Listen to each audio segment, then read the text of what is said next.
الله ربي والإسلام ديني ومحمدا رسول الله. Menemui Allah itu maksudnya bukan kita di bumi dan Allah di langit, bagaimana begitu maminya. Bukan seperti kita menemui ayah bunda kita. Ya. Kayak mau lebaran ini, kita pulang kampung, temui ayah kita, bukan seperti itu. Menemui Allah itu maksudnya sesegera mungkin pada diri sendiri. Nah, ini contoh. Ini Ustaz bawa contoh lagi. Ini gelas kata Ustaz. Gelas kaca. Gelas dengan kaca ini berpisah, Bapak Ibu? Tidak kan? Lalu kalau kita masukkan ayat itu, wa anibu ila rabbikum, bersegeralah kamu kembali kepada aku. Maksudnya, apa kata kaca kepada gelas? Wahai gelas, bersegeralah kamu kembali kepada aku. Kata siapa tuh? Kata kaca. Padahal kaca dengan gelas dengan kaca itu dua yang tiada berpisah. Kalau dua tiada berpisah, maksudnya, wahai gelas, bersegeralah kamu kembali kepadaku, kata kaca. Makna yang sesungguhnya, wahai gelas, sadarilah dirimu sesadar-sadarnya bahwa dirimu itulah wujud nyatanya diriku. Aku yang dirimu itulah nyatanya akan rupa diriku. Akulah yang beraku-aku di dalam keakuan diriku sendiri. Itu udah kembali Bapak Ibu. Pulangnya alun leda. Itu maksudnya itu. Kembali adalah pulangnya alun. Kapan pulangnya? Lah berpisah baru meninggalkan jasadnya baru innalillahi wa inna. Itu udah sempurna tuh Bapak Ibu dah. Ya, itu memahaminya di waktu sekarang ini. Kalau kita sudah paham, kita ada kembali kepada Allah dengan cara menyadari diri kita ini siapa sebenarnya. Disitulah kita telah pulang dan kembali. Apa kata Rasul? Kullu syai'in yarji'u ila asalihi. Tiap-tiap segala sesuatu kembalikan dia kepada asalnya. Allah itulah asal segala yang wujud. Allah itulah asal segala yang ada. Allah itulah asal segala sesuatu. Allah itulah asal sekalian alam. Kalau Allah itu asal segala yang ada, segala yang wujud, segala sesuatu dan segala alam, maka semuanya itu akan berpulang dan kembali kepada Allah. Berpulang dan kembali kepada Allah, di mana alam, sesuatu yang wujud, dia sudah menyadari dirinya sesadar-sadarnya bahwa dirinya inilah bentuk nyata rupanya diri Allah itu yang sesungguhnya. Itu sudah kembali. Maka bahasa kembali itu untuk menghantarkan pemahaman kepada kita supaya kita kembali kepada rahasia hakikat diri kita yang sebenarnya. Siapa yang sudah menemui si akmal dirinya, siapa yang telah menemui sejati dirinya, siapa yang telah menemui diri sejatinya, siapa yang telah menemui diri sebenar diri, ketika itu dia telah pulang dan kembali itu Bapak Ibu. Diantarkan dengan bahasa kaji kata Ustaz, karena asal kita ini adalah Tuhan, pulang dan kembalinya tetap jadi Tuhan. Dima datangnya situ, pulangnya dima, hilang di situ dicari. Kalau memang asal kita ini adalah Allah, pulang dan kembalinya tetap jadi Allah. Ketika itu tidak ada bahasa pulang lagi. Tak ada bahasa kembali. Karena Allah itu tidak pernah datang dan Allah tidak pernah kembali. Allah tidak terikat oleh waktu. Allah tidak terikat oleh tempat, masa, dan zaman. Bahkan segala tempat, ruang, dan waktu, dialah yang menciptakan, dia yang menjadikan. Yang menjadikan masa itu yang jadi masa. Yang menjadikan waktu itu yang jadi waktu sebenar-benarnya. Makanya Allah tidak pernah datang dan Allah tidak pernah kembali. Karena dia wujud qiyamuhu binafsihi. Situ rahasianya Bapak Ibu. Ini sudah memahaminya. Makanya kita tarkikan kembali. Ini tanazul tadi nama Bapak Ibu. Tanazul ya. Ini tanazul. Tanazul. Apa arti tanazul Ibu-Ibu? Tadi? Tanazul apa artinya Pak? Memandang dari atas ke bawah. Memandang dari pucuknya ke bawah. Ini dari ini ya. Ini insan. Sekarang dari kosong ya sudah nyata menjadi nur, sudah nyata dia berupa insan. Yang ini ya. Nih, sekarang kita tarkikkan lagi. Nah, ini tarkik namanya. Nah, tarkik itu apa artinya, Bapak? Memandang dari bawah ke atas, tarkik namanya. Lihat, kalau kita memandang dari bawah ke atas, siapa insan ini? Siapa insan? Adalah nur. Nah, itu dia Bapak Ibu. Yang dikatakan insan itu adalah nur. Siapa nur? Siapa nur? Itu adalah zat. Ya. Siapa nur? Nur itu adalah zat. Zat itu siapa namanya? Allah. Apa kata Allah tuh? Kalau zat itu namanya Allah, apa kata Allah? Halo? Fazalikumullahu rabbukumul haq. Fazalikumullahu rabbukumul haq. Maka zat yang demikian itulah Allah Rabbmu yang sebenar-benarnya. Jadi zat itu namanya Allah. Jadi insan itu adalah nur, atau nama lainnya apa nih? Nur apa namanya? Nur Muhammad. Bahasa lain daripada Nur Muhammad apa? Nur apa namanya? Lihat nih, lihat nama lain.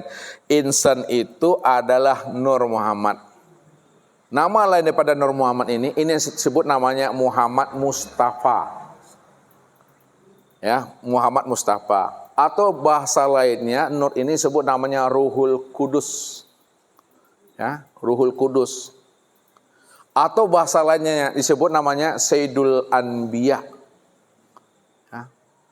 Atau disebut namanya Nur Allah. Jadi insan itu adalah Nur Muhammad atau Muhammad Mustafa atau namanya Nurullah, ya, Ruhul Kudus. Nur Allah itu juga dia. Siapa Ruhul Kudus? Siapa namanya Nur Muhammad Mustafa? Siapa namanya Nur Muhammad? Nur Muhammad itu atau Ruhul Kudus itu tiada lain adalah Allah. Ini dia. Ini cara menghantarkan kajinya. Yang batin dizohirkan, yang zohir dibatinkan, pandang satu wujudnya bahwa zahir batin itu adalah siapa tuh? Allah. Itu dia tuh. Yang batin dizohirkan, yang zohir dibatinkan, pandang satu wujudnya bahwa zahir batin itu adalah Allah. Kalau zahir batin itu adalah Allah, yang sudah nyata wujud rupanya disebut insan, kemana memandang nyatanya secara zahir dan batin pada insan ini? Ini kalau dibagi lagi, kemana tempat memandang nyatanya Allah secara zahir dan batin pada insan ini? Zahirnya Allah nyata pada, zahirnya Allah nyata pada insan ini pada tubuh. Batinnya Allah nyata pada insan ini pada ruh. Itu dia maksudnya. Zahir batin tuh. Ya, jadi insan ini itu adalah Nur Muhammad atau Ruhul Kudus atau Sayyidul Anbiya atau Muhammad Mustafa. Muhammad Mustafa, Ruhul Kudus itu adalah Allah. Maka kenalilah Allah yang sudah wujud nyata pada insan, zahir dan batin. Zahirnya nyata pada tubuh, batinnya nyata pada ruh. Situ mendudukkan pahamnya. Oleh karena itu, hendaklah Bapak Ibu itu secara makna hakikat, ini hakikat, hendaklah bertubuhkan Nur Muhammad. Lihat, ini hakikat mainnya. Hendaklah kita bertubuhkan Nur Muhammad. Kalau secara makrifat, hendaklah kita itu bertubuhkan Allah. Ini pandangannya. Boleh kita mengatakan bertubuhkan Muhammad asal Bapak Ibu paham bahwa Nur Muhammad itu itulah wujud nyatanya daripada diri Allah. Tidak boleh Bapak Ibu mengatakan Nur Muhammad kalau Bapak Ibu tidak tahu siapa Nur Muhammad yang sebenarnya. Saya ulang lagi. boleh kita mengatakan bertubuhkan Muhammad atau Nur Muhammad apabila Bapak Ibu paham dan mengerti bahwa Nur Muhammad itu adalah nyatanya diri Allah. Boleh kita menyebut Nur Muhammad asal kita paham bahwa Nur Muhammad itu wujud nyatanya diri Allah. Tidak boleh kita mengatakan diri kita Nur Muhammad kalau kita tidak paham siapa Nur Muhammad itu. Kenapa tidak boleh? Karena Nur Muhammad ini duduknya di sifat, masihan Bapak Ibu. Nah, di sifat. Nanti bertuhan kepada sifat kita. Ya. Nah. Jadi pahamilah bahwa Nur Muhammad itu tiada lain nyatanya diri Allah yang satu. Maka bertubuhkan Allah kita di situ. Namun orang yang sudah paham, orang yang sudah arif dan bijaksana, karena Allah itu telah gaib kepada Nur Muhammad, maka dia selalu menyembunyikan yang batin itu di dalam yang zahir ini. Allah disembunyikannya di dalam rahasia dirinya. Maksudnya, jangan dicari aku, kata Allah, karena aku sudah menjadi rahasia dirimu. Kenali sajalah dirimu adalah Muhammad, kamu udah kenal dengan aku itu Tuhan.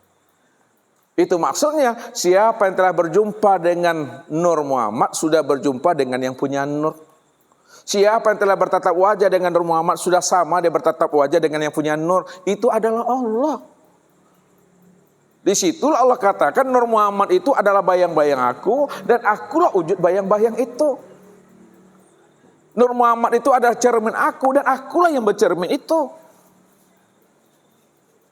Kalau Bapak Ibu bercermin tadi Bapak Ibu, kira-kira terlihat tak di Ustadz tadi di dalam cermin ketika Bapak Ibu bercermin tadi? Terlihat atau tidak? Tidak. Diri siapa yang terlihat dalam cermin? Tentu diri masing-masing, diri Bapak Ibu. Makanya, kalaulah ya alam ini adalah cermin Allah, diri kita ini cermin Allah, maka yang terpandang pada alam dan terpandang dari Bapak Ibu itu diri siapa? Diri Allah lah tuh. Makanya diri kita ini cermin Allah. Yang cermin Allah itu Nur Muhammad itu yang cermin Allah. Kalaulah Nur Muhammad itu cermin, maka akulah orang yang bercermin itu. Itu maksudnya. Ini bahasa kias saja. Sebenarnya Allah aja satu-satunya Bapak Ibu. Ini dah sempurnalah pengenalan diri Bapak Ibu itu kepada Allah. Sudah menyaksikan namanya. Menyaksikan itu dalam satu wujud, satu rupa, satu nama, satu rahasia pada diri ini. Sadarilah sesadar-sadarnya bahwa diri Bapak Ibu itu wujud nyatanya diri Allah tuh. Secara ori, asli, nyata. Di Bapak Ibu inilah diri zat itu sebenarnya. Itu rahasianya. Lalu setelah Bapak Ibu sudah mengenal Allah zahir dan batin, kita bawakan ke dalam solat. Bawakan ke dalam solat. Apa kata Allah? Qad aflahal mu'minun allazina hum fi sholatim khashi'un. Beruntunglah orang-orang yang beriman. Di mana orang beriman itu khusyuk di dalam solatnya. Makanya ukuran solat khusyuk, kalau ada orang bertanya sama Bapak Ibu, ukuran solat khusyuk itu bukan tahu arti. Ya. Ukuran solat khusyuk itu adalah ingat. Ingat. Apa kata Allah? Wa aqimis sholata li zikri. Dirikalah solat itu untuk mengingat diriku. Lalu bagaimana cara ingat? Cara ingat kenali Allah. Siapa yang mengenal Allah? Yang mampu mengenal Allah? Yang mampu mengenal dan mengingat Allah adalah orang yang beriman. Bukan surah Al-Mu'minun itu? Qad aflahal mu'minun. Nah, ini kalau dituliskan di sini, qad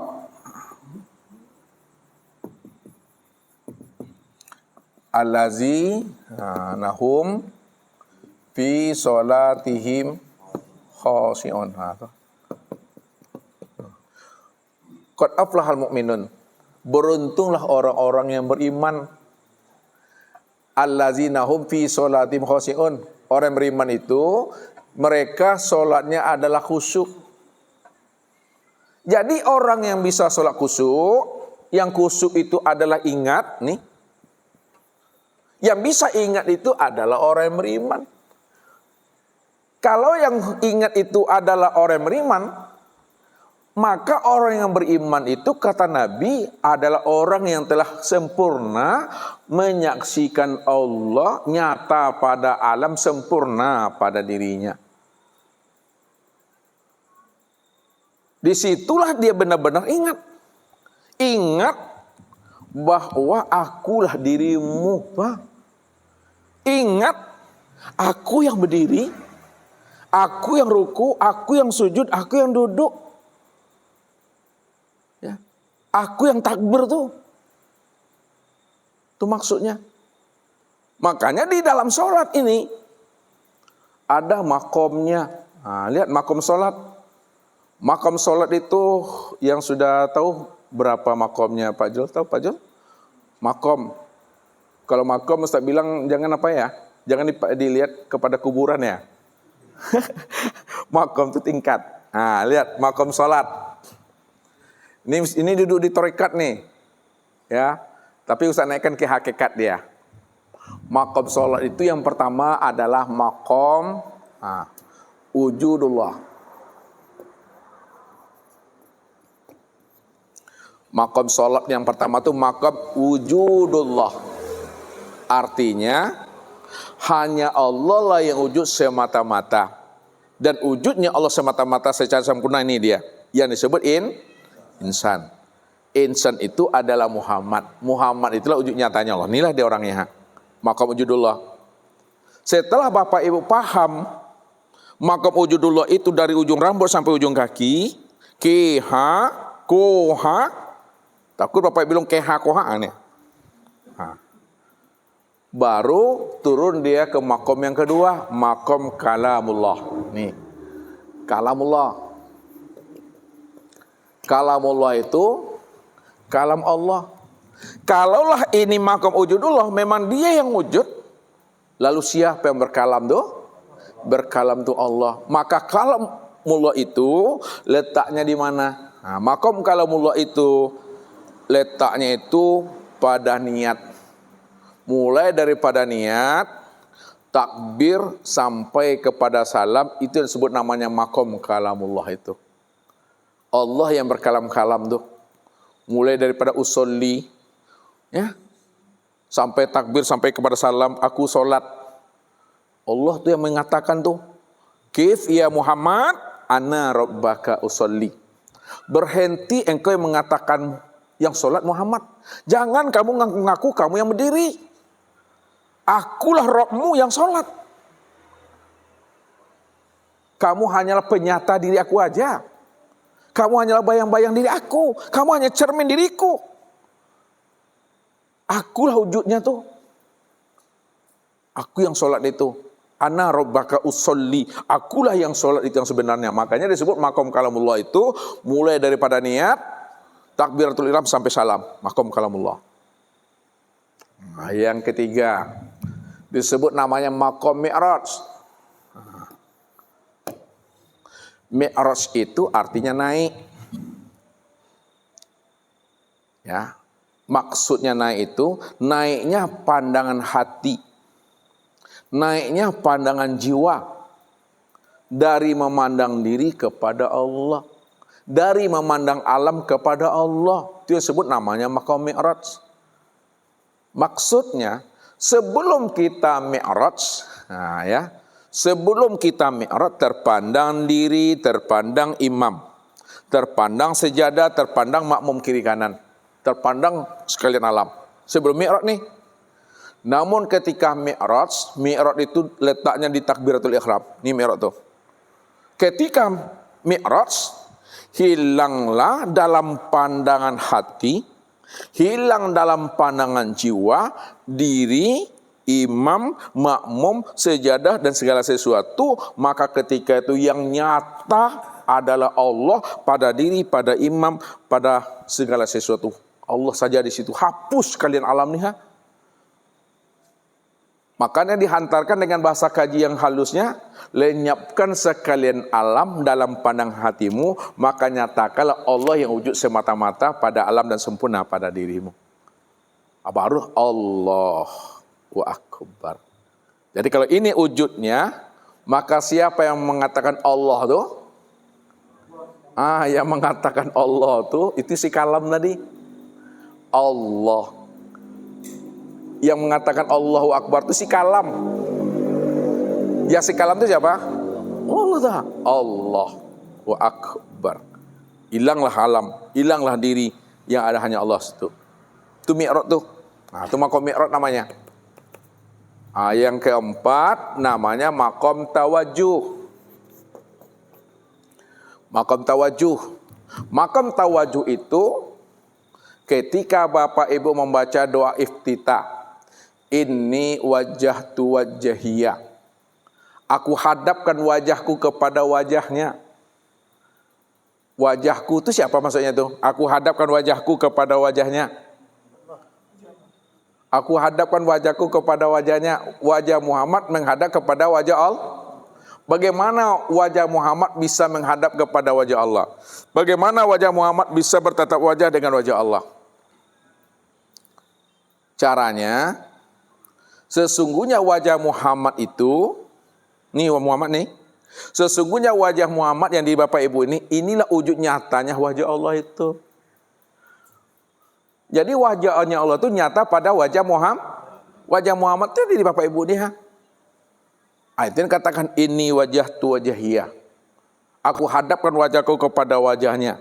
Muhammad menghadapkan wajahnya kepada wajah Allah. Wajah Allah itu sudah nyata pada wajahnya sendiri. Wajahnya sendiri ini wujud nyatanya wajahnya Allah itu. Kalau Allah itu wajahnya pada Muhammad dan Muhammad itu nyatanya wajah Allah, itu artinya Allah lah yang melihat dan menyaksikan wajahnya sendiri pada dirinya sendiri. Itu asik di situ. Apa maksudnya itu? Allah yang memandang dan menyaksikan wajahnya sendiri pada dirinya sendiri, yang disebut namanya insan. Ini dia. Itu makom tawajuh, nama tawajuh. Yang kelima namanya makom tahmid. Ini tahmid. Makom tahmid. Makom tahmid itu letaknya pada bacaan Al-Fatihah. Makanya Al-Fatihah itu dibagi dua. Separuhnya untuk Allah, separuhnya untuk Muhammad. Bismillahirrahmanirrahim itu siapa tuh? Alhamdulillahirrahmanirrahim. Ar-Rahmanirrahim. Maliki yaumiddin. Iyyaka na'budu wa iyyaka nasta'in. Itu Muhammad dengan Allah tuh. Ya. Haza baini wa baina abdi wali abdi masa'ala. Inilah antara aku dengan hambaku. Dan hambaku apa yang akan dimintanya. Di situ bermohon tuh. Itulah Muhammad dengan Allah, Allah dengan Muhammad. Situ permintaan itu. Misalnya hari mendung Bapak Ibu mau bekerja atau jualan, ya kan? Atau sedang main-main bawa cucu, pengen main odong-odong. Hari hujan, awak bawa motornya. Lalu bagaimana Bapak Ibu bisa selamat sampai di rumah tidak kena hujan, atau sampai di rumah baru turun hujan? Maka bacalah Al-Fatihah itu makam tahmid di situ. Bismillahirrahmanirrahim. Alhamdulillahirabbil alamin. Arrahmanirrahim. Maliki yaumiddin. Iyyaka na'budu wa iyyaka nasta'in. Iyyaka nasta'in. Iyyaka nasta'in. Iyyaka nasta'in. Iyyaka nasta'in. Iyyaka nasta'in. Iyyaka nasta'in. Iyyaka nasta'in. Berapa kali itu? 7. Ketika itu mohonlah di situ. Memohon itu jangan keluar diri. Memohon itu pada diri. Ya Allah, ya, janganlah turun hujan dahulu ya Allah sebelum aku sampai ke rumah ya Allah. Setelah itu baru ihdinas siratal mustaqim, siratal ladzina an'amta alaihim ghairil maghdubi alaihim waladdallin. Amin. Atau gini kan tangan Bapak Ibu. Bukan jadi Aladin dia. Digosok nih ya. Ada baca nih gini kan, karena panas Bapak Ibu hangat kan, jangan itu gini aja pelan. Bertip Allah, Allahu Allah, Dia akan memecah nanti itu awan itu. Insya Allah yakinlah Bapak Ibu berjalan atas nama Tuhan. Sampai di rumah baru terus jantung. Ilmu tuh mesti yakin, buktikan kapan waktu dan masanya. Tapi jangan dengan nafsu. Ya, ini Allah katakan, siapa yang datang menghadap aku dengan amal ibadahnya akan aku hisab tuh. Siapa yang datang menghadap aku dengan ilmunya akan aku minta pertanggungjawabannya. Siapa yang datang menghadap aku dengan ma'rifatnya juga akan aku tanya. Tapi siapa yang datang menghadap aku dengan diriku, itu urusan aku, itu hak aku. Tidak aku hisab amalnya, tidak aku minta pertanggungjawaban ilmunya, tidak akan aku tanya ma'rifatnya, karena dia datang kepadaku dengan diriku. Bagaimana cara datang kepada Allah dengan diri Allah? Serahkanlah diri kita itu kepada Allah. Bagaimana cara mengiktikadkannya? Ya Allah, yang wujud hanya Engkau, ya Allah, aku ini tiada, ya Allah. Ya Allah, yang sama basar kalam itu hanya Engkau, ya Allah. Aku ini tuli, buta dan bisu, ya Allah. Ya Allah, yang ilmu, kuda, iradah dan hayat itu hanya Engkau, ya Allah. Aku ini bodoh, aku ini lemah, aku papa dan aku ini mati, ya Allah. Engkau lah yang kudrat, Engkau yang iradah, Engkau yang hayat, ya Allah. Itu dah kembali kepada Allah, membawa diri Allah tuh. Sebab kalau dari pulangkan wujud kita kepada Allah, siapa yang sebenar wujud? Siapa yang sebenar wujud? Ya Allah lah. Maka nampak wujudnya di sini ya. Kalau dia yang wujud, siapa yang memandang tuh? Allah, nih nampak sini ya. Siapa yang mendengar? Nah. Siapa yang berkata? Nampak di situ. Siapa yang mengetahui? Nampak di sini ya. Siapa yang berkehendak? Nampak di hati. Siapa yang berjalan? Si kudrat, nampak berjalan nih. Siapa yang hidup? Aku itu yang kulihat Tuhan. Tuh datang kepada Tuhan dengan diri Tuhan. Selamat tuh. Ini makomnya namanya makom tahmid. Mesti paham kita rahasianya nih Al-Fatihah itu. Ya. Kemudian yang terakhir disebut namanya makom apa, Pardi? Munajat. Munajat itu di mana letaknya, Pardi? Munajat. Munajat. Tahiyat akhir. Ya, at-tahiyatul mubarakatus salawatut thayyibatul lillah. Lalu apa jawaban Allah? Assalamu alayka ayuhan nabiyyu. Lalu apa kata Muhammad? Apa kata Muhammad? Asyhadu an la ilaha. Apa kata Allah? Wa asyhadu anna Muhammad. Inilah ucapan, ini kalau dibuka sejarahnya, inilah ucapan kalimat perjumpaan Rasulullah dengan Allah. Namun itu jangan hanya sebatas cerita sejarah. Apa yang Bapak Ibu baca di waktu sholat, benar-benar Bapak Ibu itu bertatap wajah dengan Tuhan. Bertatap wajah dengan Allah pada diri sendiri. Inilah dia Muhammad. Makanya dudukkan syahadatnya dengan baik. Dudukkan syahadatnya dengan benar. Syahadat itu kan artinya penyaksian. Kalau syahadat itu artinya penyaksian atau melihat, berarti Bapak Ibu sudah menyaksikan Allah dan Muhammad itu, Bapak Ibu. Kalau sudah menyaksikan, itulah syahadat amalan itu sebetulnya. Syahadat kesaksian. Tapi kalau kita mengatakan syahadat itu melihat dan menyaksikan, tapi kita belum melihat Allah dan Muhammad itu syahadat palsu tuh. Syahadat teori, tiada komitmen tuh. Yang namanya syahadat itu tuh melihat, kamu melihat, betul-betul menyaksikan Allah dan Muhammad. Allah dan Muhammad itu ya sempurna pada diri. Makanya syahadat itu diri yang zohir menyaksikan diri yang batin menyaksikan diri yang zohir. Diri yang kasar menyaksikan diri yang halus menyaksikan diri yang kasar. Makna yang sebenarnya Muhammad menyaksikan Allah, Allah menyaksikan Muhammad dalam satu wujud, satu rahasia pada diri. Mana diri yang kasar yang disebut Muhammad? Inilah jasmani, ini yang tubuh. Amanah diri yang batin yang halus disebut Allah itu adalah ruh. Allahu ruhun wa Muhammadun jasadun. Allah itu batin nyata pada ruh, Muhammad itu zahir nyata pada tubuh. Inilah dia. Kalau Allah dengan Muhammad, Muhammad dengan Allah, dua yang tidak berpisah, itu artinya Allah lah yang menyaksikan akan dirinya sendiri dengan dirinya sendiri. Itu maksudnya. Maka nikmatilah solat di situ Bapak Ibu.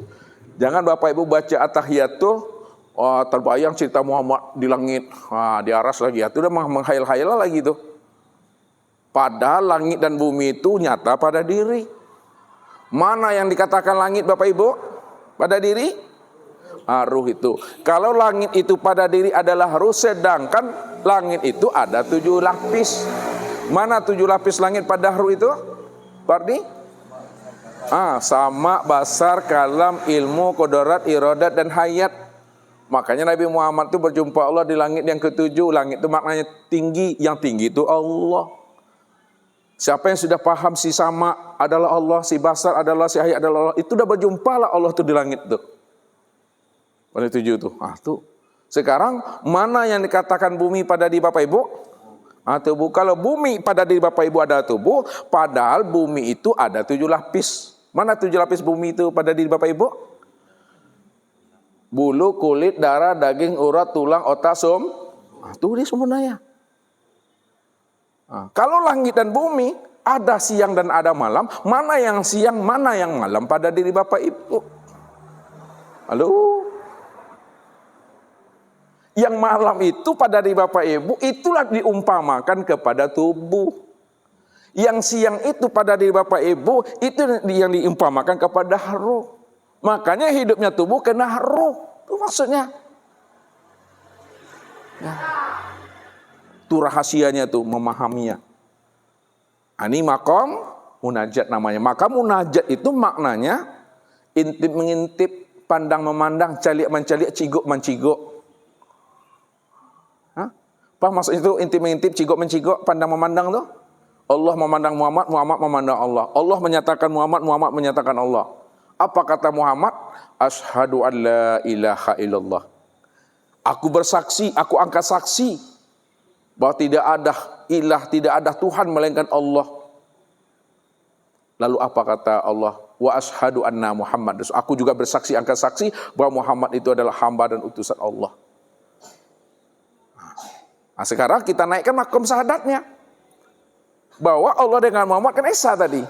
Kalau Esa, Allah lah yang menyaksikan akan dirinya sendiri. Bagaimana Allah menyaksikan dirinya sendiri pada dirinya sendiri? Apa kata Allah? Asyhadu an la ilaha illallah. Aku bersaksi atas diriku. Tidak ada yang nyata melainkan Allah, itu adalah diriku. Wa asyhadu anna Muhammad Rasulullah. Apa kata Allah? Aku juga bersaksi atas diriku bahwa Muhammad itu, itulah nyatanya aku. Muhammad itu, itulah ujungnya aku. Di situ rahasianya Allah menyaksikan akan dirinya sendiri itu. Di luar dirinya sendiri. Yang disebut namanya Muhammad. Itu saja. Nikmati itu Bapak Ibu. Ini makom sholatnya. Maka situlah letak khusyuk itu. Setelah kita paham yang khusyuk yang sebenar-benarnya, sempurnakanlah dia dalam bentuk syariat. Torikat, hakikat, dan makrifat. Ini penutup kaji. Ya, karena aku udah capek aku. Sempurnakan dalam bentuk syariat. Syariat. Torikat. Hakikat. Dan makrifat. Ini cara menyempurnakan kaji lagi. Menyampaikan kaji, kena paham tuh? Ya, secara syariat, ya, khusyuk di dalam sholat itu kelihatan pada tubuh. Ini Bapak Ibu. Secara syariat nampak khusyuk itu pada tubuh. Kalaulah kelihatan pada tubuh, lalu mana yang katakan khusyuk secara tubuh, secara ilmu syariat? Yang dikatakan khusyuk secara syariat al-khudu' wat tawadu'. Di mana tubuhmu tenang dan menikmati. Inilah pesan Rasul, sallu kama ra'aitumuni usolli. Salatlah kamu sebagaimana kamu telah melihat aku salat. Makanya Rasul pernah menegur namanya Rafi Az-Zuraki. Bapak Ibu kenal Rafi Az-Zuraki? Bapak kenal? Di mana Pak kenalnya? Rafi Az-Zuraki itu sholatnya itu hiperaktif. Sholat hiperaktif itu kayak mana tuh Pak Di? Tukang tungki seperti capuang. Capuang lah tahu kan? Sepatuang. Nah, hiperaktif tuh. Allahu Akbar. Itu lagi ya. Ya. Akhirnya setelah sholat datang dia kepada Rasulullah. Assalamualaikum ya Rasulullah. Waalaikumsalam kata Rasul. Lalu apa kata Rasul? Irji' fasolli fa innaka lam tusolli. Wahai Rafi, ulangi sholatmu karena kamu belum sholat. Sholat Rafi lagi Bapak Ibu. Tukang tunggi aslinya itu. Setelah saya sholat, didatanginya Rasulullah. Assalamualaikum ya Rasulullah. Waalaikumsalam. Apa kata Rasul? Rafi' irji' fasolli fa innaka lam tusolli. Wahai Rafi, ulangi lagi sholatmu karena kamu belum sholat. Sampai peristiwa ini 3 kali. Setelah peristiwa ini 3 kali terjadi, lalu Rafi salam lagi kepada Rasulullah. Assalamualaikum ya Rasulullah. Waalaikumsalam. Wahai Rafi, ulangi lagi sholatmu karena kamu belum sholat. Ya, ulangi lagi sholatmu Rafi karena kamu belum sholat. Barulah Rafi ini dia membantah kata Rasul. Sholat yang bagaimana lagi ya Rasul yang mesti aku lakukan ya Rasulullah. Ya kan? Padahal aku sholat ya Rasul, inilah sholat yang terbaik yang pernah aku lakukan di hadapan dirimu ya Rasulullah. Sepanjang hidup aku, inilah sholat yang terbaik aku lakukan di hadapan engkau lagi ya Rasul. Karena engkau yang memerintahkan aku sholat dan sampai 3 kali, tapi engkau belum juga mengatakan aku sholat ya Rasulullah. Jadi sholat yang bagaimana lagi nih ya Rasulullah? Rupanya Rafi doang Minang ya Pak. Minang. Akhirnya Rafi, alimni ya Rasulullah. Tolong tunjuk ajar aku ya Rasul sholat yang bagaimana yang mesti aku lakukan lagi. Barulah Rasul memberikan 7 ajar. Wahai Rafi, kalau kamu sudah berdiri tegak betul. Ini berdiri namanya Bapak Ibu. Tegak betul itu telah hadir menyaksikan Allah sempurna pada diri. Yang berdiri itu dia tuh. Nggak dirinya lagi yang berdiri, nggak Rafi itu lagi itu. Itiqat itu ya Allah tuh yang berdiri itu. Baru engkau takbir. Dalam takbir ada tumakninanya. Baca Al-Fatihah, baca surat Iqra'u ma tayassara minal Qur'an. Baca olehmu surat yang kamu mudah menghafalnya. Lalu kamu ruku' Rafi. Di dalam ruku' ada tumakninah. Lalu kamu itidal Rafi, dalam itidal ada tumakninanya. Lalu kamu sujud Rafi, dalam sujud ada tumakninanya. Lalu kamu sujud Rafi, dalam sujud ada tumakninanya. Lalu kamu duduk Rafi, dalam duduk ada tumakninanya. Kerjakanlah rakaat yang kedua wahai Rafi seperti rakaat yang pertama yang aku ajari. Rupanya Nabi mengajari si Rafi ini cara khusyuk di dalam syariat. Khusyuk dalam syariat nampak kelihatan pada batang tubuh. Mesti tenang. Ya. Jangan sholat Allahu Akbar. Itu mulai itu. Jangan kalau lah kata sadul itu mah. Ya, tenang menikmati. Itu khusyuknya tubuh. Yang kedua, dalam ilmunya, khusyuk di dalam ilmu tarikat itu adalah kelihatan pada hati. Khusyuk di dalam ilmu tarikat kelihatan pada hati. Kalau kelihatan pada hati, lalu mana yang katakan khusyuk hati itu? Yang dikatakan khusyuk hati itu adalah hudurul qalbi ma Allah. Hadirnya hati itu kepada Allah. Disitulah Nabi menjelaskan la sholata illa bihudurul qalbi. Tidak sah solatmu kalau hatimu belum menyaksikan Allah sempurna pada dirimu. Jadi hati mesti hadir kepada Allah. Ini cara penerangannya setelah paham. Lalu khusyuk secara makna hakikat kelihatan pada ruh. Khusyuk secara hakikat kelihatan pada ruh. Yang dikatakan khusyuk itu adalah tajalla rabbahu. Di mana ruhmu, jiwamu telah menyaksikan Allah yang melihat, yang mendengar, yang berkata, mengetahui, berkuasa, berkehendak hidup itu pada dirimu. Si Sami' itu yang Allah. Si Basir itu yang Allah. Si Kalam itu yang Allah. Si Hayat itu yang Allah. Maka nampaklah si Hayat pada ruh. Maka ruh itulah rahasia Allah. Ruh itu rahasia Allah, maksud ruh itu tiada lain aku itu ya Tuhan. Makanya dikatakan Allah, wa yas'alunaka anir ruh kulli ruh min amri rabbi. Mereka bertanya kepada engkau hai Muhammad tentang ruh, katakanlah hai Muhammad bahwa ruh itu tiada lain aku itu. Kenapa ruh itu tiada lain aku? Karena ruh itu tajalli memandang sifat Allah. Kalaulah ruh itu tajalli memandang sifat Allah yang mana yang nyata pada ruh itu Pak Ardi? Itu sifat ma'ani yang 7 itu. Jadi ruh itu tempat memandang tajalli sifat Allah yang 7. Hayat, yang hayat itu ya Allah tuh. Itu menyaksikan daripada diri sendiri. Kemudian kusuk di dalam ma'rifatnya nampak pada sir. Apa kusuk dalam ma'rifat itu? Tidak terpandang lagi diri yang lain selain Allah. Kalau tidak terpandang diri yang lain selain Allah, hanya Allah sajalah yang berdiri tegak betul. Allah sajalah yang rukuk, yang sujud, yang duduk itu. Ana rabbaka usolli. Dialah tuh. Yang memuji itulah yang dipuji. Yang mengingat itulah yang diingat. Yang menyembah itulah yang disembah. Allah lah yang menyembah dan memuji akan diri sendiri. Allah lah yang mengingat akan dirinya sendiri. Makna yang sebenarnya hanya dia menikmati perbuatan dirinya sendiri dengan kelakuan dirinya sendiri. Situ nikmatnya Bapak Ibu. Dah hilang di Bapak Ibu itu dah. Itu yang fana. Jadi fana itu jangan dibilang ini hilang pula ini maksudnya. Fana itu maknanya menyadari. Sesadar-sadarnya bahwa di Bapak Ibu tidak ada yang ada itu hanya Allah. Kalau Allah yang ada, siapa diri Bapak Ibu? Inilah nyatanya diri Tuhan. Inilah diri zat yang sebenar-benarnya. Maka dialah itu Bapak Ibu. Lah katam gaji ke Bapak Ibu. Ya kalau sampai takdirnya matilah leh. Katam gaji mah. Tapi ingat, ini bahasa utak batu licin nih.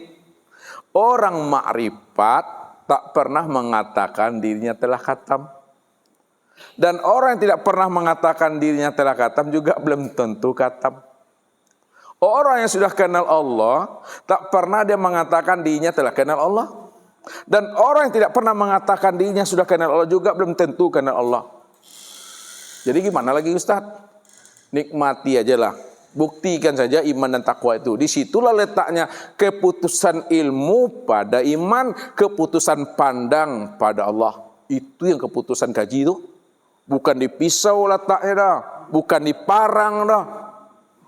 Keputusan ilmu pada iman. Iman itu menyaksikan Allah yang wujud dan nyata sempurna pada diri. Bahwa dialah yang wujud, dia memandang mendengar itu. Keputusan pandang pada Allah. Setiap yang dipandang itulah nyatanya rupa diri Allah itu. Dari Allah, bagi Allah dan untuk Allah. Tidak ada siapa-siapa lagi di situ. Itu yang shadaqallahul azim itu Bapak Ibu. Udah lihat Bapak Ibu tuh? Yang Allah tuh? Udah? Alhamdulillah, capek pun dah hilang nih. Billahi taufiq walhidayah. Wassalamualaikum warahmatullahi wabarakatuh. Allahu Rabbi wal Islamu dini wa Muhammadan Rasulullah.